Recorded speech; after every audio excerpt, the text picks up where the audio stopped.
Test, test, test.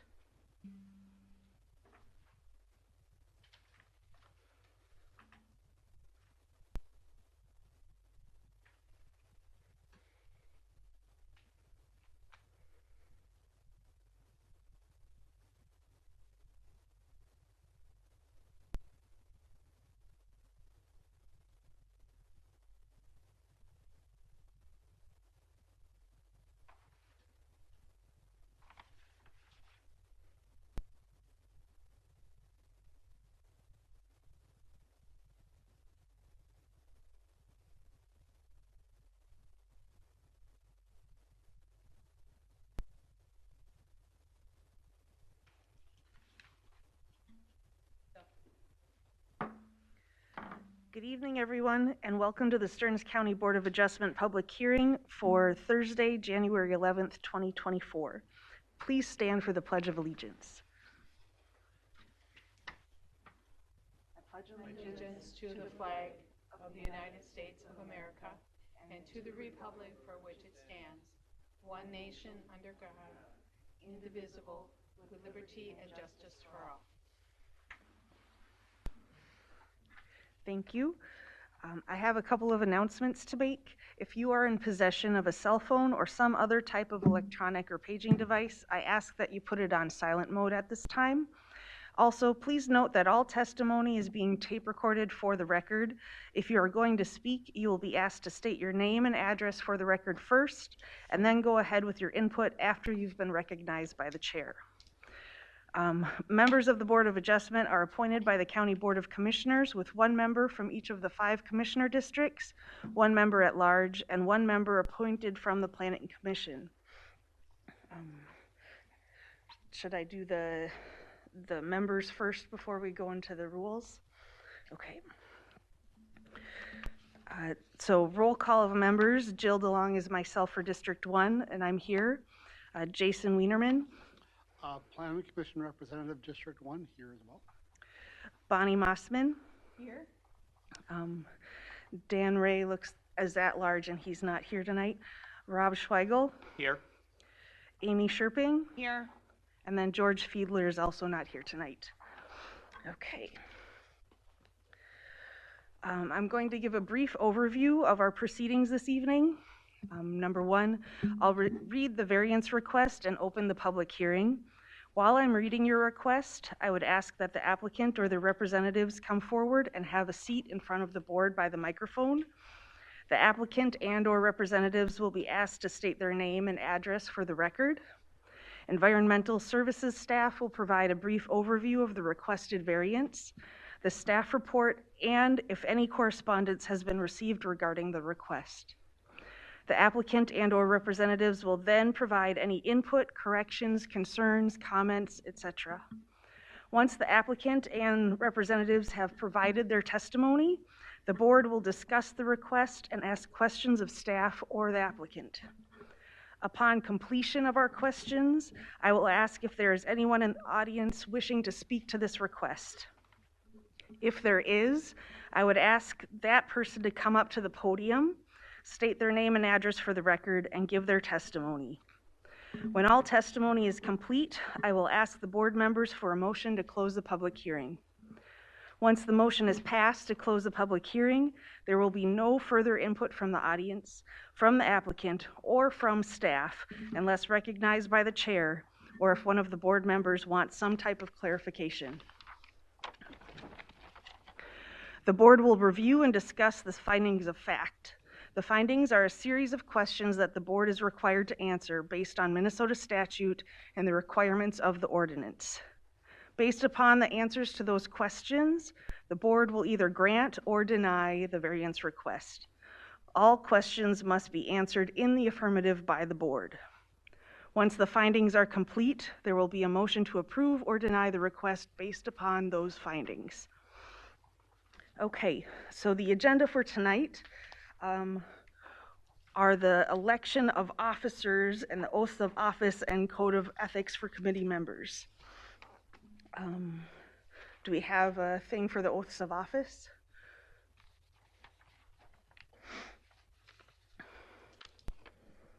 Everybody be good, okay? All in favor, say aye. Madam Chair, we'll handle that part at the end of the meeting. We can get copies for you to read. Okay, Thank sounds you. good. All right, and then the election of officers for 2024. We have 3 roles: chairperson, vice chairperson, and secretary. Committee members are limited to serving 2 consecutive years as the chair, but a committee member could serve as chair again after a waiting period of at least 2 years. So do we have any nominations for the committee chair? I nominate Jill. I'll second that. Okay, so we have a nomination by Amy and a motion or a second by Rob. All in favor? Aye. Okay, and no opposed. All right, how about the committee vice chair? Any nominations for the vice chair? I'll nominate Bonnie Mossman. I'll second it. Okay, so we have a motion by Rob and a second by Amy. All in favor? Aye. All opposed? All right, hearing none, we have Bonnie as the vice chair. For committee secretary, do we have any nominations?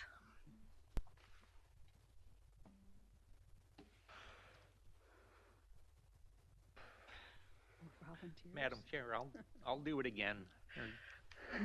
Brenda does a good job for me, so. I nominate Rob. All right, we have a movement by Amy to nominate Rob, and then I'll second. Bonnie is a second. All in favor? Aye. All opposed? Okay, so we have a new committee chair for 2024 is myself, Jill DeLong.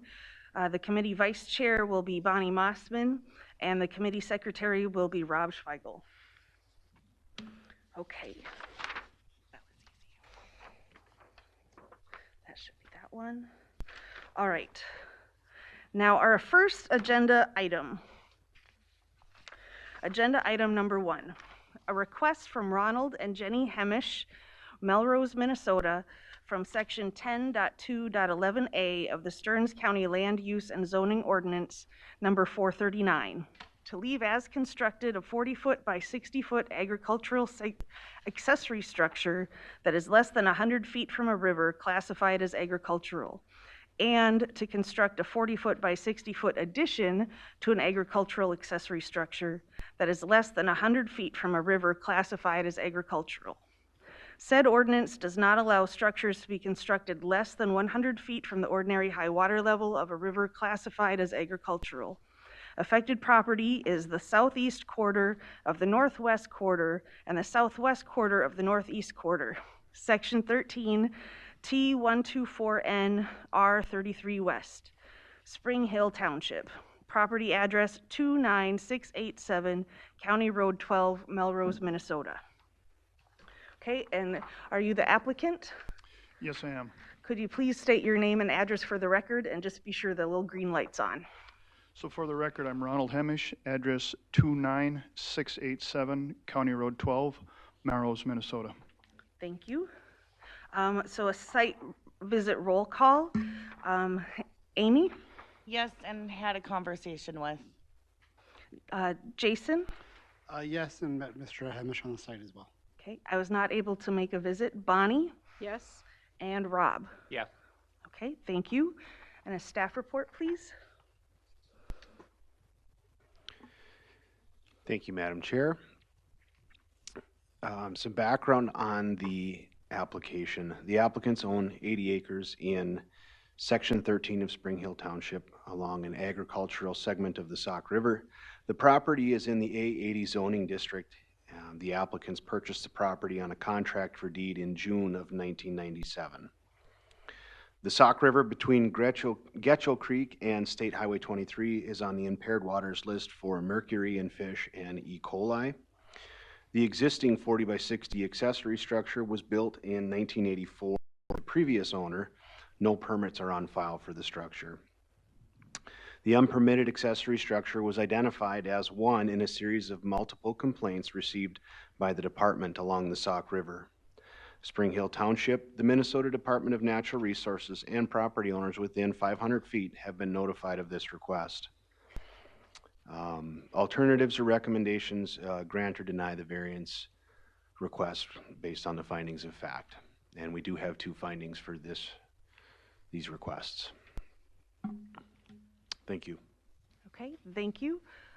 Applicant, do you have anything you'd like to state on the record, clarifications or additional information? I don't know that there's really needs to be any clarification. It's pretty much black and white. You guys have seen the report and had conversations with me. I guess at this point, I really don't have anything else to add. Okay, thank you. Questions from any board members? Are we dealing with both of them at the same time? Well, we can get to the findings of fact and decide that, I guess. For right now, this is just open for questions to staff or the applicant. Madam Chair, question for staff. So the structure was built in '84. When was permitting required for these structures? Madam Chair, Member Wienerman, permitting was required in the Shoreland Overlay District in the early 70s. 1972 is what we look back towards. So anything after that is when we would be looking for permits. All right, thank you.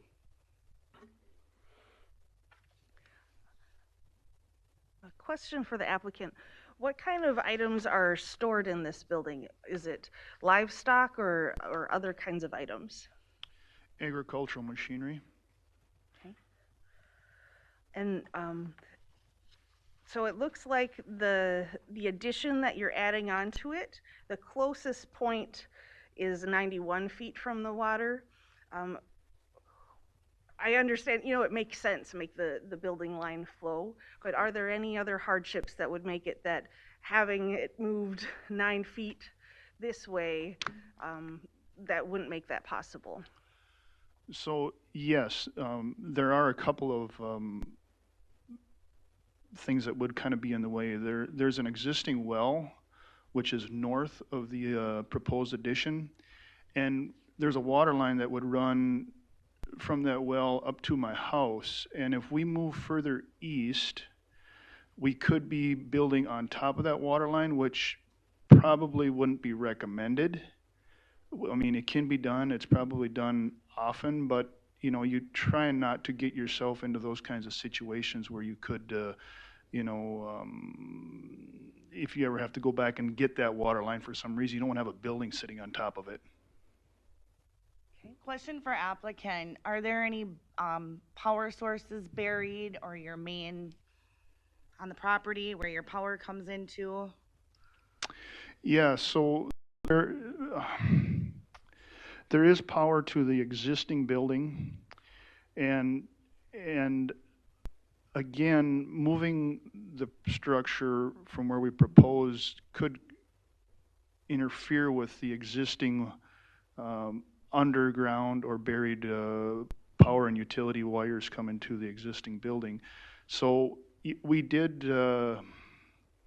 take all the scenarios into consideration before asking to put the building where we're asking to put it now, and it just made the most sense to put it here for one of the reasons, like you said, the flow of the building, that and all the other scenarios as well. A question for applicant.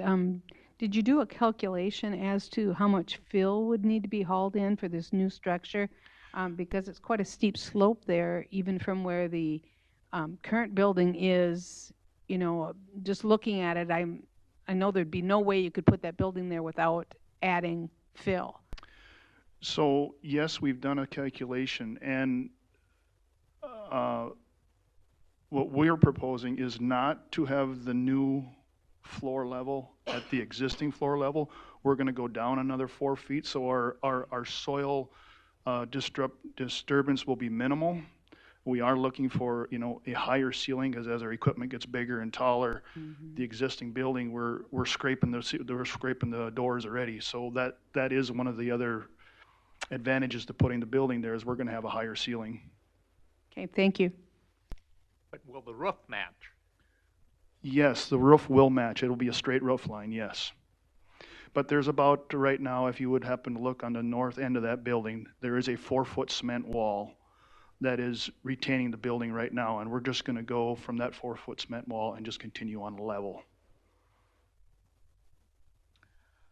Question for applicant. I know when I had a conversation with you, you had kind of mentioned, you can correct me if I'm wrong, you are currently working with the DNR as well? So yes, so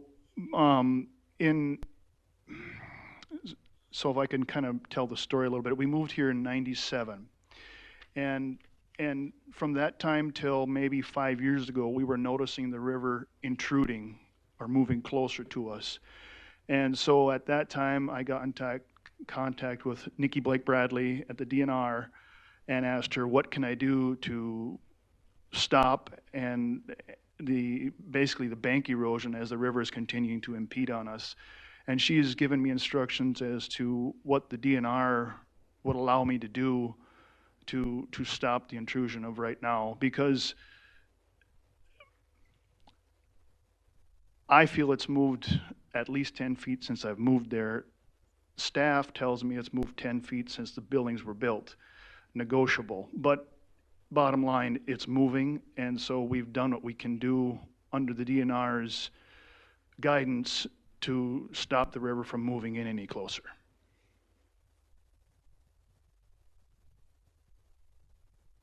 Question for staff with regards to agricultural accessory structures. I know that for residential accessory structures, there's usually a limit on the count or the square footage. Does that qualify for agricultural accessory structures too? Madam Chair, with the size of the property and because it is an ag accessory structure, there's no limitations on that beyond the 25% lot coverage. Okay. Then question for the applicant. So are there reasons that you want to build an addition to this structure versus building a new structure that meets all of the requirements? So I've been asked this question by staff, and I'm going to kind of put it in maybe simple terms. Is if you're building a new kitchen or remodeling your kitchen, you're working in what's called a working triangle, right? You got your fridge, your range, and maybe your table, your island. The same thing kind of applies here. If we put a building that's not convenient, it slows you down, or things just don't flow as well. And so that's why we'd like to keep this structure in the same proximity, because it just, convenience things and things flow and it's more efficient. Okay, thank you. Madam Chair, question for staff, kind of a esoteric question maybe. When we're looking at the channel, does the ordinance speak to the live channel, or does the ordinance speak to the historic channel location? Madam Chair, Member Wienerman, the ordinance speaks to the ordinary high water level at the time of application or at the time of discussion. So if that is moving, which we see most water bodies typically have some level of movement throughout the years, that line will move, especially with these rivers. Yep. Okay. Any other questions from staff?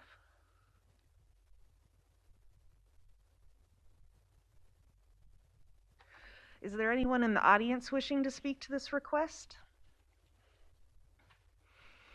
Anyone in the audience wishing to speak to this request?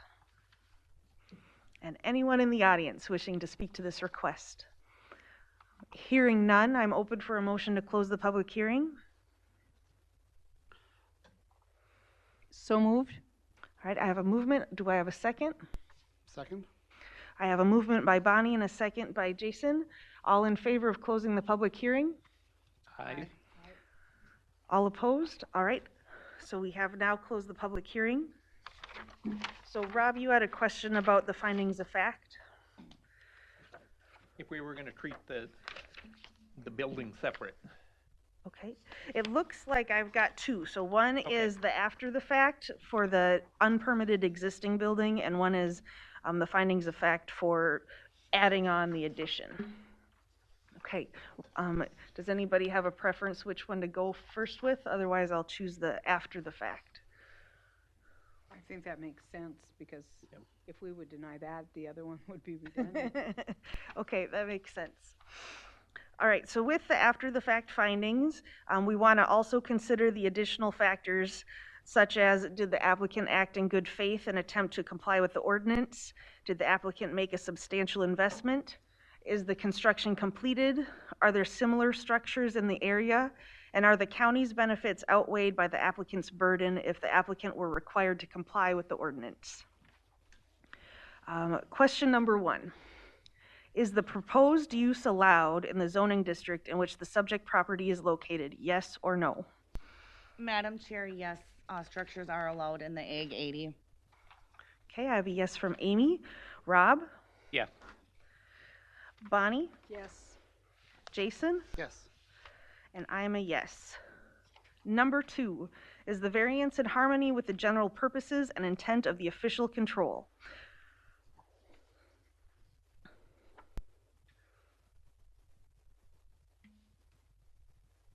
Madam Chair, I'm going to say no under the non-conforming structure standards in the Shoreland Overlay District. Additions or alterations to non-conforming accessory structures will not be allowed unless the addition or alteration. Oh, I'm sorry, I went ahead. Okay. I'm going to say no anyway, being that it's within the 100 feet of the water. Okay, we have a no from Rob. Bonnie? I'm going to say yes, because probably at the time that this building was built, with the migration of the river, the time that it was built, it would have been most likely within the 100 feet or greater. Okay, a yes from Bonnie. Jason? I'm going to agree with Bonnie, yes. Amy? I'm going to say yes, but to add to the record, that was out of his control. That's how the property was purchased. I'm going to say yes, it is in harmony. I believe that the existing building, to Bonnie's point, it is almost 100 feet, and with the movement of the river, I believe that it makes sense to keep a existing building that's been there for almost 40 years. Number 3, is the variance request consistent with the comprehensive plan? Yes or no? Madam Chair, I'm going to say yes. It does fall under Rural Business Policy number 2, and the Ag area should utilize the property's existing infrastructure and buildings. So he is using it. Okay, we have a yes from Amy. Rob? Yes. Bonnie? Yes. Jason? Yes. And I'm a yes. Number 4, is the property owner proposing to use the property in a reasonable manner not permitted by an official control? Yes or no? Madam Chair, I'm going to say yes to that. He is using it to work on his equipment and storage, especially with our elements. Okay, we have a yes from Amy. Rob? Yes. Bonnie? Yes. Jason? Yes. And I am a yes. Number 5, is the plight of the landowner due to circumstances unique to the property not created by the landowner? Yes or no? Madam Chair, I'm going to say yes to this. Again, this was not created by him. It's what he got dealt. Okay. Rob? Yes. Bonnie? Yes. Jason? Yes. And I am a yes. Number 6, will the variance maintain the essential character of the locality? Yes or no? Madam Chair, Jason Wienerman, as this is an existing since the 80s, it's not going to change the character of the locality, so I would say yes. Okay, we have a yes from Jason. Rob? Yes. Bonnie? Yes. Amy? Yes. And I'm a yes. Number 7, the need for the variance involves more than economic considerations. Yes or no? I would say yes, it's continued use of a building that's been there for a significantly long time. Okay, we have a yes from Bonnie. Rob? Yes. Jason? Yes. Amy? Yes, and I'd like to add to Bonnie's that taking something down that's been existing for a long time is going to be costly. Okay, and I'm a yes. So that looks like we have all 7 in the affirmative. I'm looking for a motion to approve the existing accessory structure.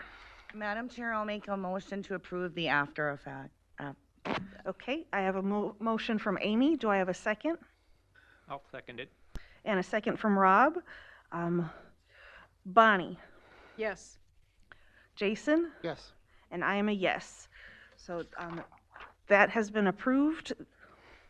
We can move to the findings of fact for building in addition to the agricultural accessory structure. Number 1, the proposed use is allowed in the zoning districts in which the subject property is located, yes or no? Madam Chair, yes, additions are allowed in Ag 80. Okay, we have a yes from Amy. Rob? Yes. Bonnie? Yes. Jason? Yes. And I'm a yes. Number 2, the variance will be in harmony with the general purposes and intent of the official controls, yes or no? Madam Chair, I'm going to say yes to that. The addition that he is adding on to an existing structure would be minimal versus utilizing another spot. Okay, we have a yes from Amy. Rob? No. Additions and alterations to non-conforming accessory structure shall not be allowed unless the addition or alteration meets the minimum setback requirement for the applicable lake or river classification. Okay, In this case, it does not. we have a no from Rob. Bonnie? I'm going to say yes in the fact that he is limited because of locations of other items such as the well, and he is trying to minimize alterations as much as possible by, making the floor levels not the same so that there's reducing the amount of fill and disturbance to the area. I'd like to add with Bonnie's and put on record, he is also working with the DNR to correct the issue. Jason? Madam Chair, I'm going to say no with Rob's position. And I will also be a no for that one. I agree, it is the purpose of the official control that additions are not added to non-conforming structures. Number 3, the variance will be consistent with the comprehensive plan, yes or no? Madam Chair, I'm going to say no under nature goals number 1, to preserve, restore, and protect important natural systems and natural resources, of which the Sauk River is one. Okay, we have a no from Rob. Bonnie? I'm going to say yes, and under agricultural goals 1, support agriculture as a desirable land use. Okay, we have a yes from Bonnie. Jason? I'm going to say yes and add on ag goals number 5, strengthen and retain areas with highly valued ag land and economically viable ag operations. Thank you. Amy? I'm also a yes, and I'd like to add living goal number 3 and the rural business policy number 2, utilizing existing property, building structures. Okay, and I will also be a yes. Number 4, the property owner proposes to use the property in a reasonable manner, yes or no? Madam Chair, yes, it is reasonable to want to fix your equipment in a facility or use it for storage. Farm equipment is super expensive. Okay, we have a yes from Amy. Rob? Yes. Bonnie? Yes, and I would add it's reasonable to add it onto a current structure so that you're not taking up an additional agricultural space, and aesthetically it probably looks better to be added onto a current building. Jason? Yes. And I am also a yes. Number 5, the plight of the landowner is due to circumstances unique to the property, not created by the landowner, yes or no? Madam Chair, I believe that's a yes on this because of the changing channel of the river. where this might have been viable 10 years ago, the movement of the rivers created the conditions. Okay, we have a yes from Jason. Rob? No. Okay, do you have a reason for a no on that one? When I pulled into the farmyard, I noticed there was open space where he has some implements now stored on the left-hand side of the driveway there. There'd be plenty of room without taking agricultural property out of production But to Rob, put that shell. with that, do you know if there's buried tile lines or buried power? Did you notice there's no power lines in the yard? I don't. Where Do you? where are the buried lines? Where are tile lines? Are you running irrigation systems? I mean, there's so many factors to that. Okay, so we have a no from Rob. Bonnie? Yes, and I would concur with Jason's statements. Okay, Amy? I'm also a yes.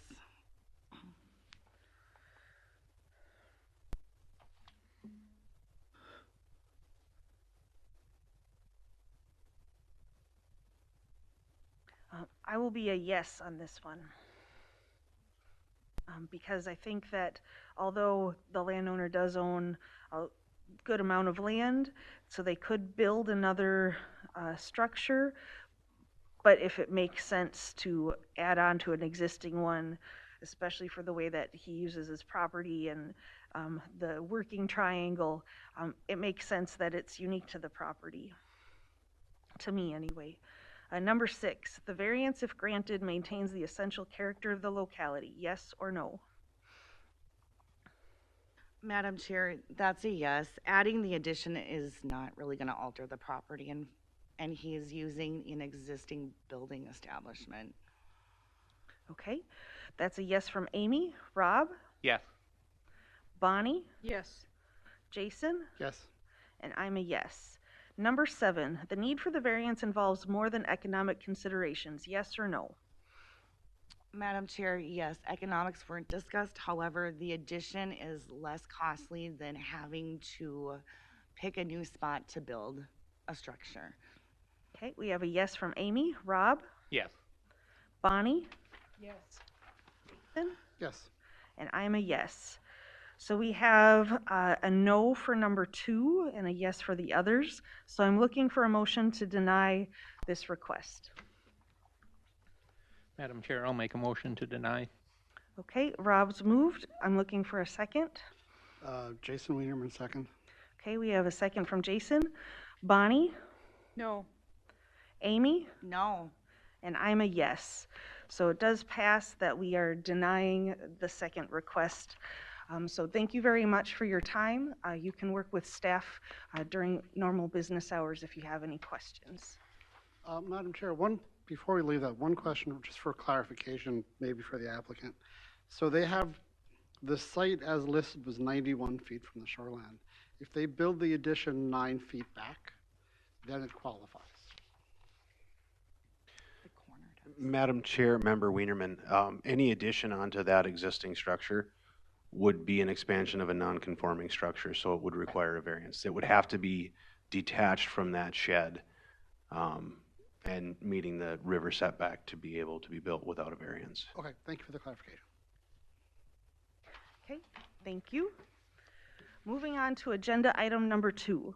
A request from the Heinen Family Trust, Richmond, Minnesota, from section 6.9.6b of Stearns County Land Use and Zoning Ordinance number 439 to allow the animal unit density in the agricultural 40 zoning district to be greater than 10 animal units on a parcel that is less than 10 acres in size. Affected property, 63.9 acres, part of the West 1 2 Southeast 1 4, part of Government Lot 3 and part of Government Lot 7 in Section 32 of Collegeville Township, T124/R30, Stearns County, Minnesota. Property address 17604 260th Street, Richmond, Minnesota. And are you the applicants? Yes, I am. Okay, so make sure the little green light's on, and then please state your name and address for the record. Sharon Heinen, address of 17604 260th Street, Richmond, Minnesota, 56368. Okay, thank you. Bernice Heinen, address of 17604, 260th Street, Richmond, Minnesota, 56368. Thank you. And staff? Oh, sorry, site visit roll call. Who was able to visit the site? Amy? Yes. Jason? Yes. Bonnie? Yes. Rob? Yes. And I was not able to visit the site. Okay, now the staff report. Thank you, Madam Chair, members of the board. So just a little bit of background information about this property. It is 63.90 acres, located in section 32 in Collegeville Township. So it is an existing feedlot, which consists of total and partial confinement buildings, open lot areas, along with some pasturing. All the feedlot structures on site are part of the original feedlot footprint, and the most recent registration for the site was updated in July of 2022, consisting of sheep and lambs for 110 head for a total of 11 animal units. The animals are located primarily on pasture year-round with minimal manure accumulation. The property is zoned A40 and has been a registered feedlot since November of 1998 for 112 animal units, consisting of beef feeder cattle, 85 head of those, and calves, 135 head at that time in 1998. The applicant's proposing to increase the allowed animal unit density on the parcel that is less than 10 acres in size to 13.4 animal units, consisting of sheep and lambs, 120 head, one large equine and one small equine. Per the completed drawing of the approximate boundary for the proposed farm site done by the applicant, it would be reduced to roughly 6 point and some odd acres. So if you can see that drawing that was in your packet, that was submitted from the applicant January 2nd of 2024 to show those approximate property lines. The nearest sensitive feature is a wetland that's 560 feet away to the northwest of the shed used to house the animals. We have no valid feedlot complaints on file for this property. The nearest home is 519 feet to the northeast of the existing feedlot. There are 92 residents and 6 feedlots within the 1 mile radius. The surrounding parcels are zoned A40, except for at the northernmost tip of this 63.90 acre parcel, there is one R1 zone parcel adjacent to it, and so you do have a zoning map included in your packet as well, showing where that dark brown meets the green colored area on that northmost part of the parcel. We were on site on December 5th for a compliance inspection of 2023 in relation to this request. The pasture area currently within the outlined feedlot footprint could at any time be more intensely used and returned to open lot area without a permit. The variance application submitted including a statement of permission for the applicant to spread the manure generated on any fields owned or operated by Rockwood Acres LLC. In Collegeville Township, the Cold Spring Record and property owners within 500 feet of this property have been notified of this request. I have not received any correspondence in writing from the time of the letter to tonight. The only thing I will note is there has been some random phone calls from local residents neighboring the property just asking some clarifications and didn't receive anything in writing for or against it. So, and that's all I have, Madam Chair and members of the board. Thank you. Applicant, do you have anything you'd like to add to the record? Any comments or additional insight?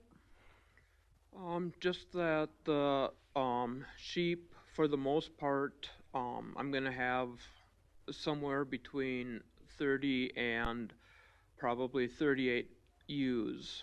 And during the fall, winter, spring months, they're contained to an area that is cement based. It would be 2 open sheds, pole barns, as well as what used to be a bunk for the cattle, and they have access to both sides of that. With lambing coming in, the lambs, depending on the weather, are housed in what used to be a holding pen for the cows. You can see all those buildings on one of the maps here. The property for the sheep, if and when I allow them out to pasture, is they can be behind the buildings, keeping just invasive species as far as plants out of there.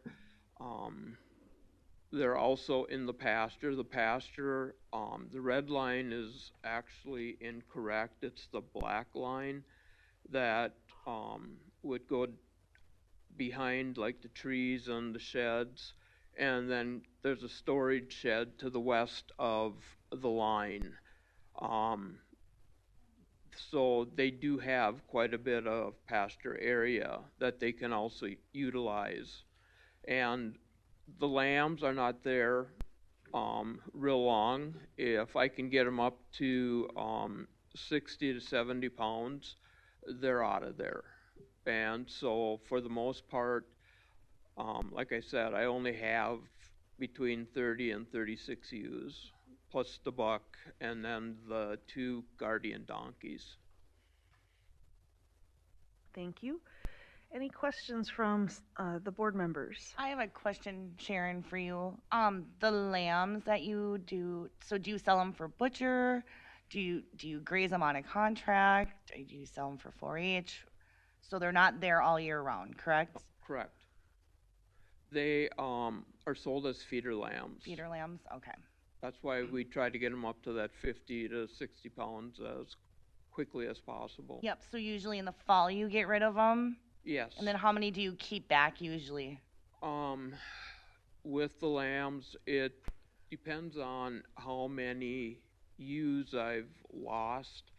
Like as an example, last year I had bought a buck and he brought in an illness, and so I ended up losing, I believe it was 6 ewes. So this year I kept 6 over, and they're all healthy, naughty ewes right now. So, Madam Chair, question for staff. I'm having trouble tracking the math. So this is an AUD between 5 and 7 acres, right? Correct. So, Madam Chair, members of the board, Mr. Wienerman, so basically what they're asking in general terms is, so on the map that's on the screen right now, so it's a full 63.90 acre parcel. They are proposing to have an approximately parcel boundary where the black marker is showing on the north around the trees and looped around. So with roughly about 6 acres, because it's not a 10-acre parcel, that's why we are restricted on animal unit density, but they are asking for the 13.4 animals to go with roughly 6 point whatever that leftover acres is, somewhere between the 6.7.99 category in our ordinance. There's like a chart that shows and directs us as far as animal unit density. So anywhere from 6 acres to 7.99 acres, they're still governed under that 4 animal unit density. So they have, in the report it says 3 animal units on the acreage. They were registered for 11 in 2022? Correct. So were they over-registered then? No, because of right now, the way the parcel is sitting, it's over 10 acres. So they're allowed to have anywhere from the 11 animal units up to the 112 animal units that they had originally in 1998. So the 11 is for the 64 acres-ish. Yep. So that was their most recent registration, which just reflects on what had been running on site as a maximum in the last 4 years. All right, I'm Yep. good now. Yep. I do have a question for applicant. Sharon, when you graze, do you put them off in sections or do you utilize the whole property at one time? Do you move them? Do you move them? I tried that about 2 years ago, and just found that when they can be spread out all over, that it works better that way, because I've got some that like to be in the wooded part. I've got others that they want to be in an open part. And so I had less manure that I was seeing when I did divide them than I do when I allow all of them to run wherever they want to go. In the spring, summer months, I do divide the lambs from the ewes. They're on the cemented part in the pole barns, so that, again, they can be fed corn and protein. Madam Chair, question for the applicant. So in your application, you're looking, it says you're looking to purchase the lot? Is that, Yes, I am looking to buy the farm site from my mom. okay. So the original roughly 200 lives from the original 64 parcel, 64 acre unit, those are no longer on site, correct? I believe, yeah. Okay, okay. So we're seeing an overall reduction from, okay. Question for staff. So this was once a registered feedlot in 1998. Is this when mom owned the property? Yes, they Okay. owned the property.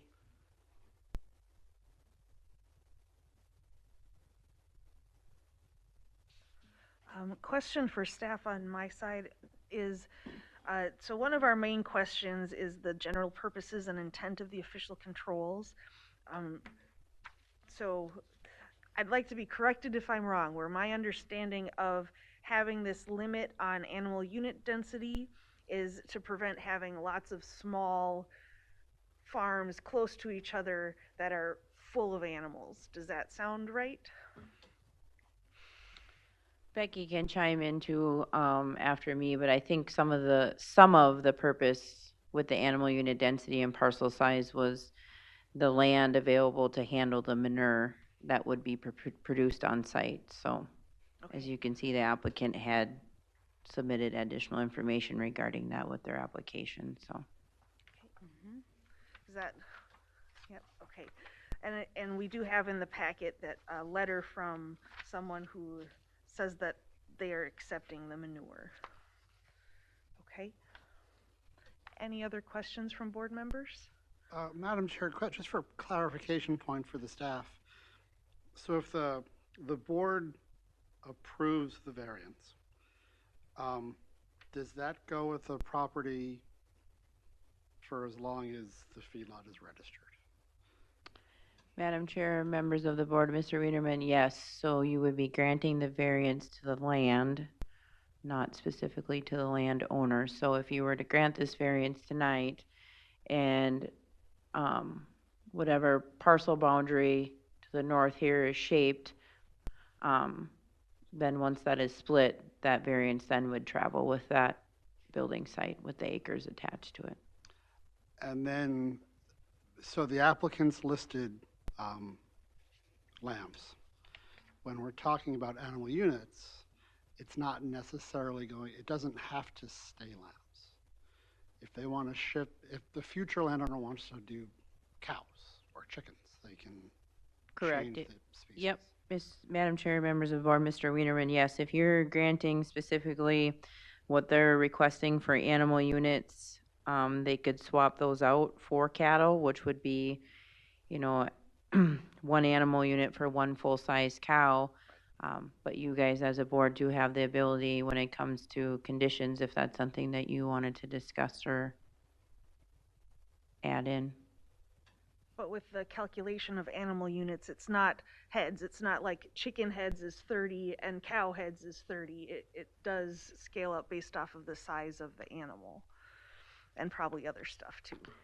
Yeah, Madam Chair, members of the board, manure so the produced. state looks at one animal unit as roughly 1,000 pounds. So it's 10 sheep to equal the one animal unit versus one full-size feeder steer equaling one animal unit or one full-size horse.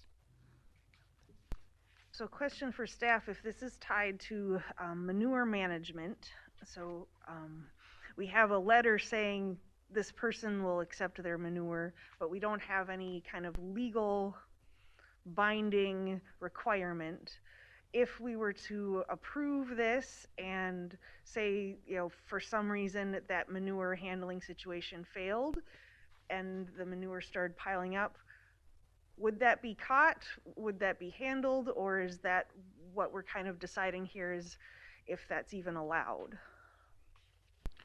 Madam Chair, to address that question, if for some chance the manure would be piled up, the applicant does have the ability to stockpile manure on an open lot if the setbacks are being met. Some of those setbacks would be to a well, to a home that's outlined in our ordinance. Property line would be another thing, and then obviously wetlands or other sensitive features as well. The ways that would be caught would either be us doing our site inspections for our sites, or if the general public is driving by and puts in a complaint, then once we receive a complaint in writing, then we go and we would follow up with that and then take the steps necessary if it wasn't meeting setbacks to have them remove it or land apply it. Okay. Jill, keep in mind, people buy manure, so they can truck it out too. Well, I understand. I'm just trying to look at what the rules are, and if we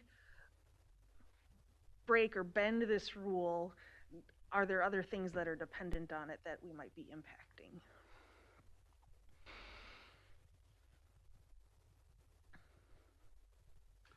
Madam Chair, question for staff. When you're looking at the animal unit density, is that unit based upon size of the parcel? Is there anything that goes in towards what the parcel can actually support? Madam Chair, members of the board, Mr. Wienerman, as far as my knowledge base is regarding the ordinance, it is just outlined more again for that manure management. If there was other sensitive features maybe on that parcel that may or may indicate to you to be thinking differently as board members when reviewing an application. But for us specifically as staff, as outlined in the ordinance, my understanding it's more for like the manure handling size of it on the property. So unless Becky wants to add anything. Madam Chair, members of the board, I would just add that in any situation where staff have a concern regarding manure management, we can require a manure management plan of them to detail how they're going to manage the manure so that it's protecting waters of the state, meeting the rule. For any property layout, and so we can't write a rule or provision, an ordinance to cover all situations, but that is always a tool available to us. So to that point, thank you. Thinking about when we have water mitigation requirements, that can be a financial burden sometimes to an applicant. Is having a manure management plan, is that like, does it cost a lot of money, or is it just kind of write it down and sign it with a notary? Madam Chair, in this situation with the small number of animals, it would be pretty simple. And so, yeah, if you're looking at placing a condition or just asking in general, based on the owner at the time, we would be looking at having them write a plan for the type of animals that they have and what manure is being generated and how they will handle that manure generation. So for this small of a site, it would not be a large financial burden. Okay, thank you. So then just clarification so that I understand. So existing right now, or at least in 2022, this amount of animal units we're using the site and the existing facilities. The change is that the parcel line is being created. Does that sound right? So because that parcel is being split into a smaller chunk, that is what's generating this variance request. Is that correct? Madam Chair, members of the board, so yes, so as outlined in the packet, there was 110 sheep roughly from the registration form that was submitted to us in 2022. Basically, as the applicant has written in their application, they would be looking at the little bit more increase into that regarding, lambs and then the donkeys. But yes, what they would be proposing would be exactly the way the property, my understanding is the way it's used now, other than putting that parcel line on the north end of the building site, so. Okay, thank you.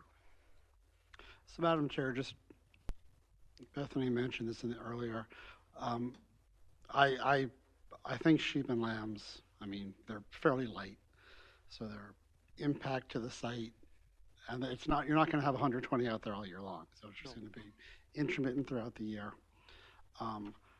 The concern I have is not with you folks. The concern I have is if we get 10 cows out there, dairy cows year round, after whatever happens, the parcel gets sold or something, we then have a much different site. We have 1,000-pound animals stomping around out there, potentially year round. So as you mentioned, something we may want to consider is conditions on the variance. So that's the reason I brought that up, just point of discussion.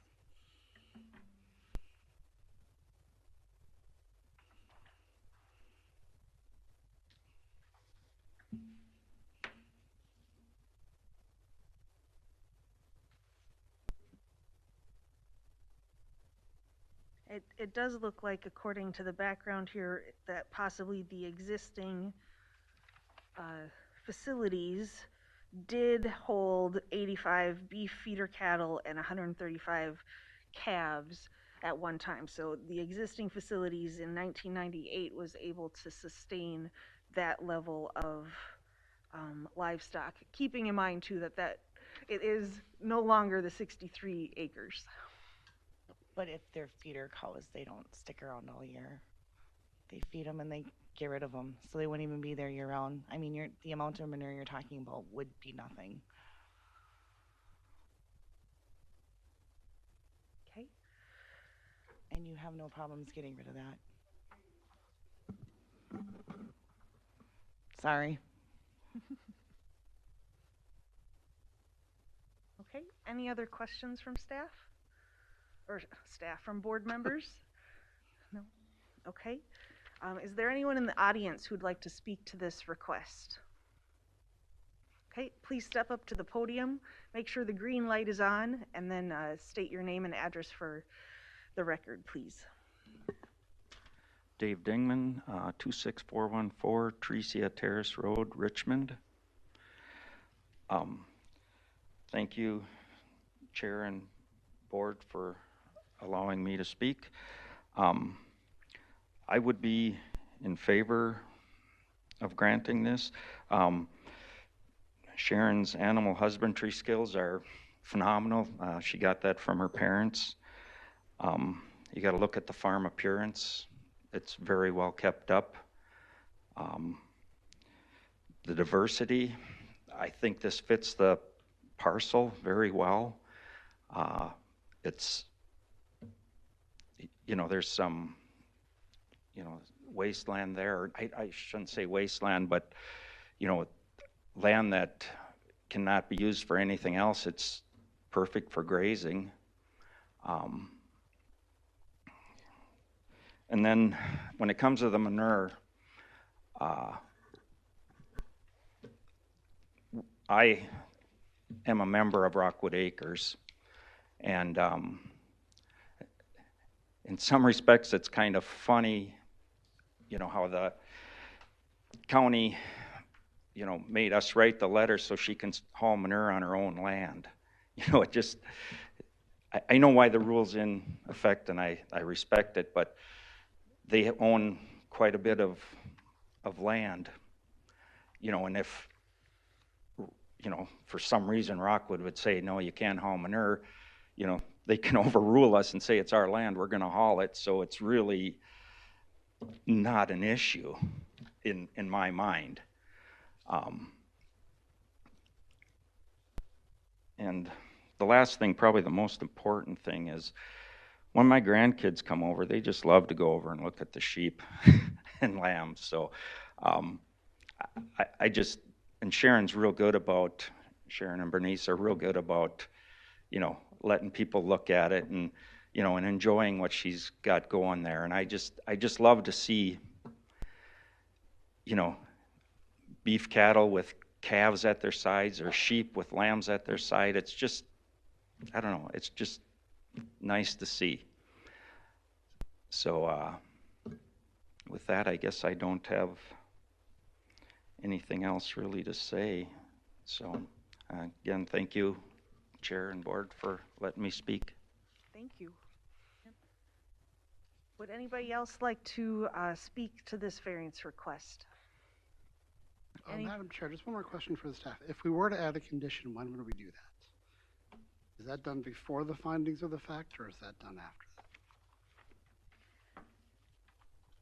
I think, Madam Chair, members of the board, I think that might be something that you would discuss ahead of time, because it may be dependent on how people may consider the questions and how they would feel. Okay, thank you. And just one additional comment, with the farming industry the way it is in Stearns County, as far as the manure management, if they were not able to haul manure into the current locations that they're looking at, I don't believe they would have any problem finding someone that would be willing to take their manure. I mean, that's cheaper than fertilizer. Yeah, it's not going to be just stockpiled somewhere because they can't find a use for it. And just when you haul manure, are we talking like one spreader full? I mean, are you getting 2 spreader fulls? I mean, I can't imagine. They're little pebbles. There can't be much there. All right. Anyone else in the audience looking to speak to this request? Okay. Hearing none, I'm open for a move to close the public hearing. Madam Chair, Jason Wienerman, so moved. Okay, I have a move from Jason. Do I have a second? Madam Chair, I'll second it. All right, a second from Amy. All in favor? Aye.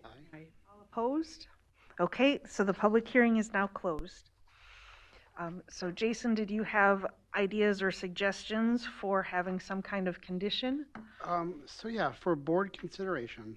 So question. So on the feedlot form, you've got cows, chickens, pigs, horses,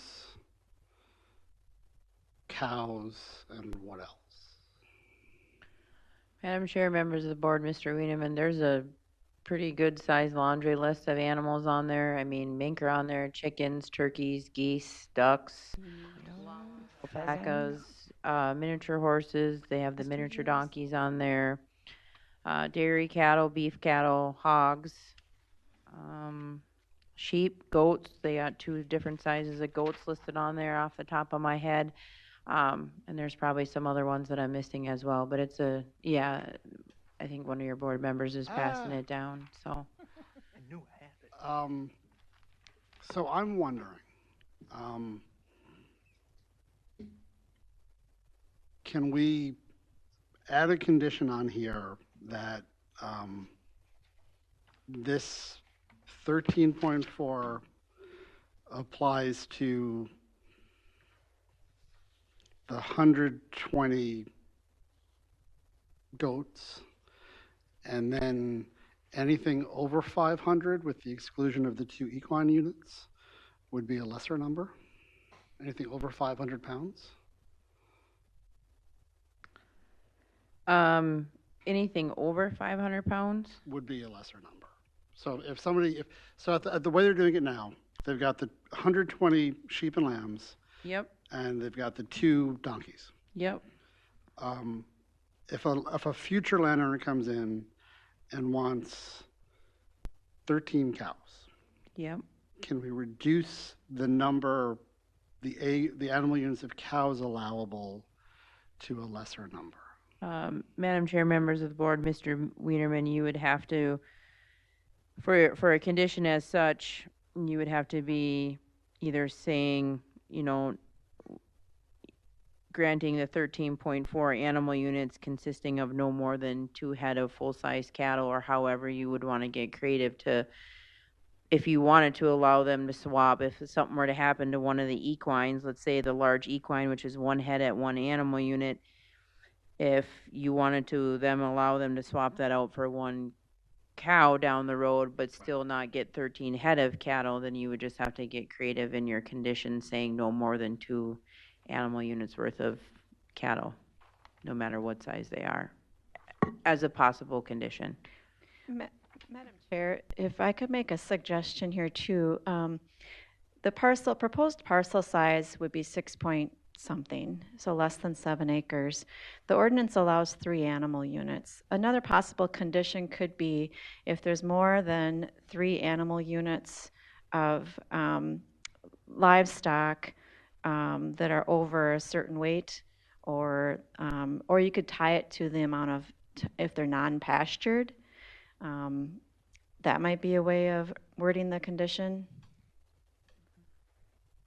So for instance, right now, they have less than 3 animal units of more than 500 pounds. They have only 1 that's at 1 animal unit. And maybe that's a little tricky, but just another thought. And I am willing to waive the discussion on conditions. Okay, because my comment was going to be, I think the consideration of like, if you're looking at the amount of manure is already taken care of by there's less head allowed of cows than there are of goats or sheep or whatever.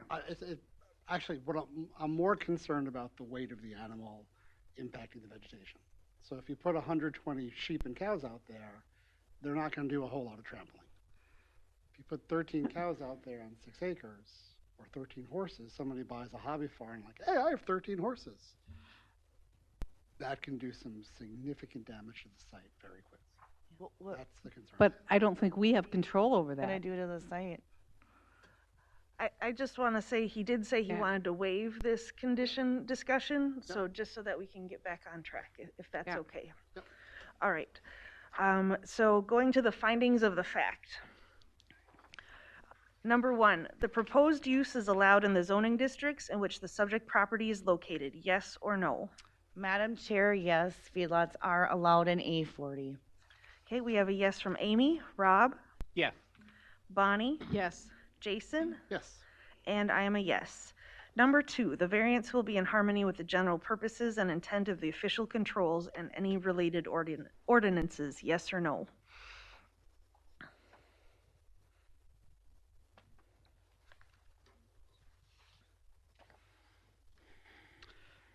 Madam Chair, I'm going to say no, because the ordinance is there to limit the number of animal units, to limit the impact on the environment.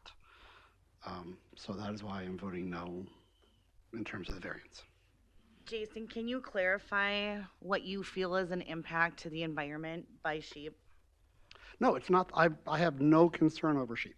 The concern I have, and I've seen this in other areas, is if the parcel is sold, so 10 years down the road, the parcel is sold, and we have 13 horses on the site, we have then now an open lot. The horses will strip the vegetation off that. I've seen that on 2 horses on 10 acres. So I'm not concerned about the manure at all.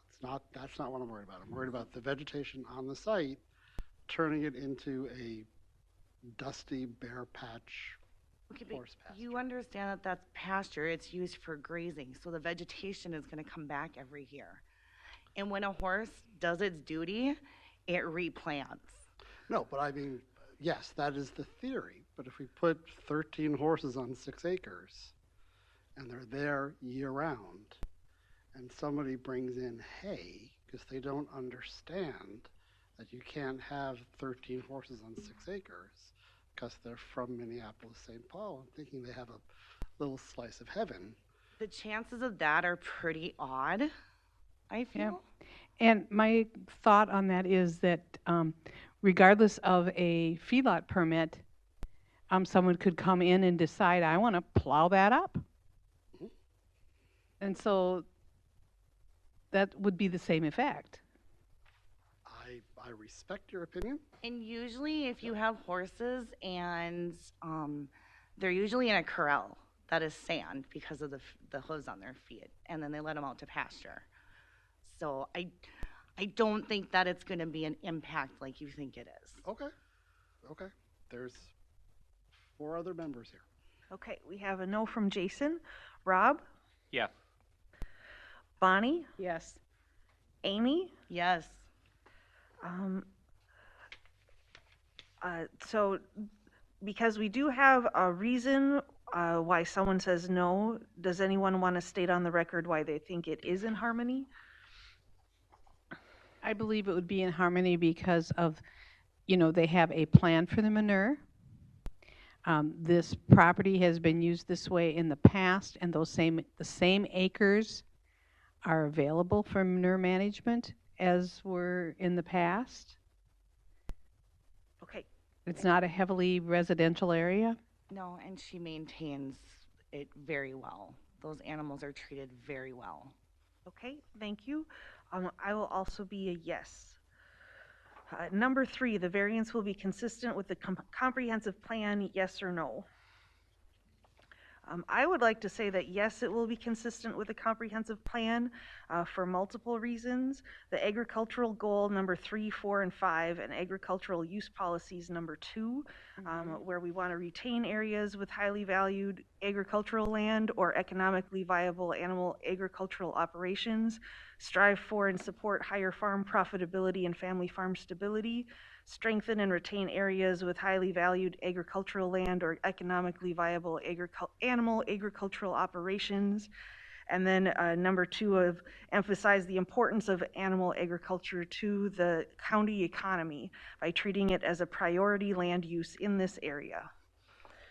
So I am a yes. Rob? Yes, I'm going to add agriculture goals number 1 to that also. Okay. Bonnie? Yes. Jason? Yes. Amy?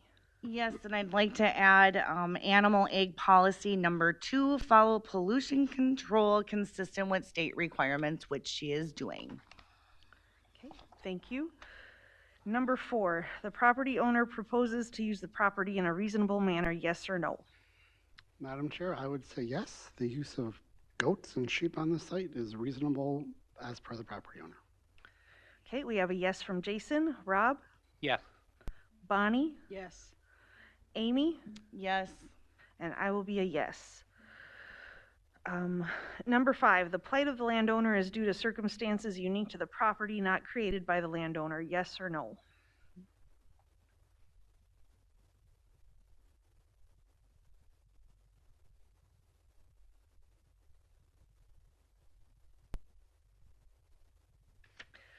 I'm going to say yes on this one in that I think the property is unique in the way that it is laid out.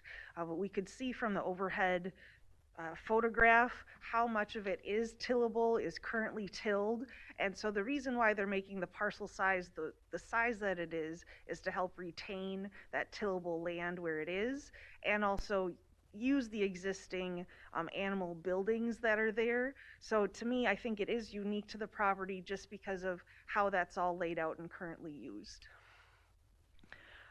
Rob? Yes. Bonnie? Yes. Jason? Yes. Amy? Yes.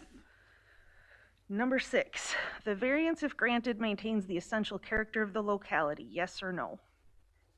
Madam Chair, that's a yes. It will not alter the property, how it looks. Also, I'd like to put on record, sheep and lambs and goats, they help with the invasive, like your buckthorn and all that, so.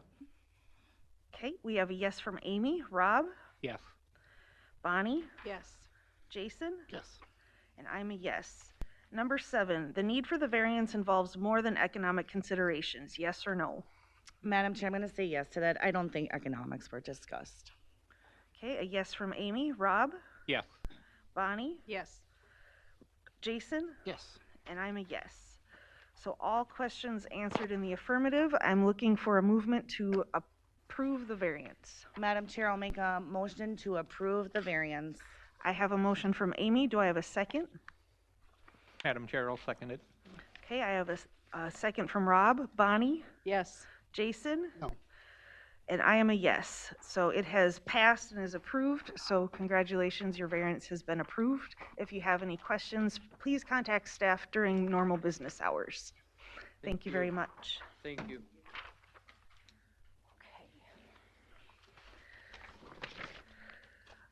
Moving on to agenda item number 3 is the minutes from the December 14th, 2023 meeting.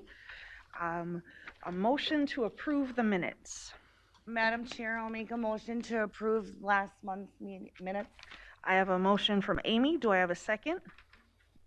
Madam Chair, I'll second it. A second from Rob. Bonnie? Yes.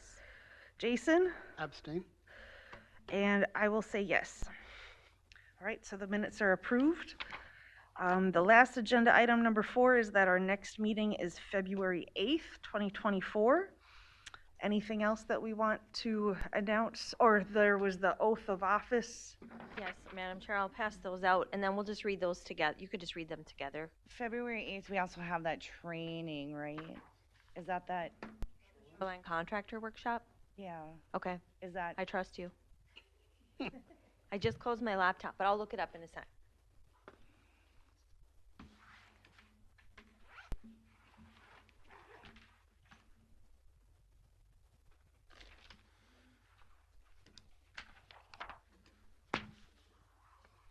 Okay.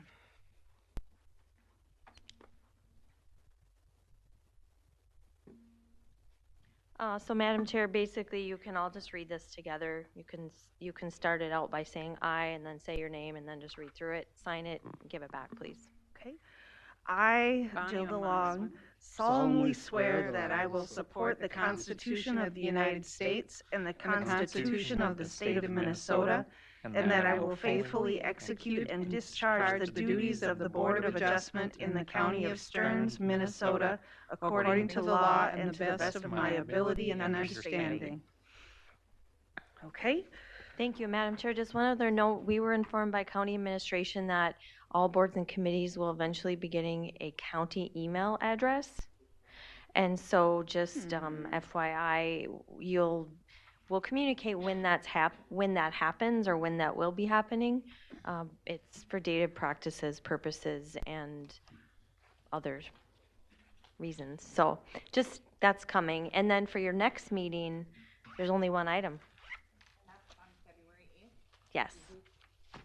So, Question for you, Angie. Go Are ahead. we done? Yeah, we're done. Well, we haven't adjourned it yet. Okay, then I won't ask. All right, so looking for a motion to adjourn. I'll make a motion to adjourn. Motion from Amy. Do I have a second? Second? Second from Jason. All in favor? Aye. All right. Meeting is adjourned. Thank you very much.